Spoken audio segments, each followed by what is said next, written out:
धक्कादायक बातमी भंडाऱ्यातून आहे। पैसे दुप्पट करण्याच्या प्रलोभनाला सर्वसामान्य नागरिक बळी पडल्याचं आतापर्यंत ऐकिवात आहे।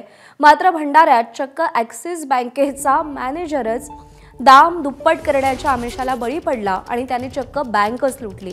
गौरीशंकर बावनकुळे असं बँक मॅनेजरचं नाव आहे। या मॅनेजरला बँकेतल्याच एका कर्मचाऱ्यानं साथ दिली। बँकेतून काढलेली संपूर्ण रक्कम त्याने तुमसरच्या राजकमल ड्रायक्लिनर्समध्ये ठेवली होती। ॲक्सिस बँक मॅनेजरला दिल्ली, उत्तराखंड, रायपूर आणि गोंदियातील एका टोळीनं 5 कोटी रुपयांच्या बदल्यात 7 कोटी रुपये देण्याचं आमिष दिलं होतं। या आमिषाला बळी पडलेल्या मॅनेजरनं बँकेतून रक्कम काढली। मात्र भंडारा जिल्हा पोलीस अधीक्षकांना याची माहिती मिळाली। त्यानंतर राजकमल ड्रायक्लिनर्सवर छापा टाकला। यामध्ये संपूर्ण 5 कोटीची रक्कम ताब्यात घेतली। या प्रकरणी बँक मॅनेजरसह 9 जणांविरोधात गुन्हा दाखल झाला असून त्यांना ताब्यात घेतलंय।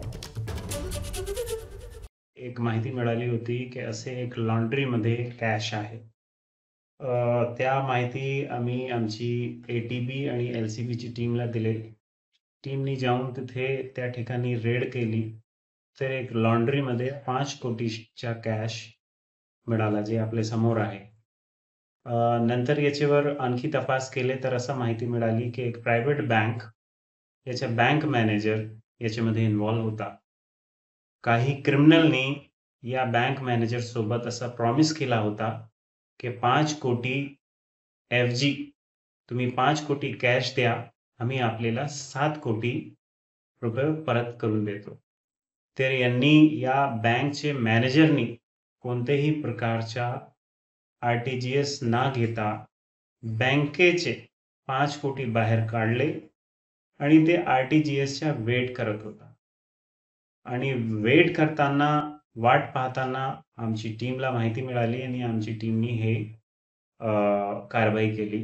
आतापर्यंत 9 लोकांना ताब्यात घेतलेला आहे। ॲक्सिस बँकचे भंडारा चे मॅनेजर इथे आलेले आहे। त्यांची फरियादवर आता गुन्हा दाखल करण्याची कारवाई चालू आहे। सर, यामध्ये आंतरराज्यीय टोळीची शक्यता आहे। याच्यामध्ये काही दिल्लीचे लोक आहे, काही रायपूरचे लोक आहे, काही गोंदियाचे लोक आहे आणि पूर्ण तपास झाली त्यानंतरही निष्पन्न होईल। ही जी रक्कम मिळाली आहे, असं वाटते की ऑनलाईन गेमिंगच्या बद्दल असू शकते की मोठा हवाला असू शकते, याबद्दल काय सांगू शकता? ते बँकाचे मॅनेजर आलेले आहे। याच्यामध्ये बँकच्या करन्सी चेस्टचा हे लागलेला आहे, आपण पाहू शकतात। ॲक्सिस बँक करन्सी चेस्ट हे डायरेक्ट आलेले आहे आणि बँकामधून हे पैसा बाहेर आलेला आहे। आतापर्यंतची तपासमध्ये हे निष्पन्न झालेलं आहे। आणखी आरोपी वाढवू शकते का सर? वाढू शकतात। जसे जसे आरोपी वाढते आम्ही आपले सोबत संपर्क करू आणि आपल्याला माहिती शेअर करू। एबीपी माझा, उघडा डोळे बघा नीट।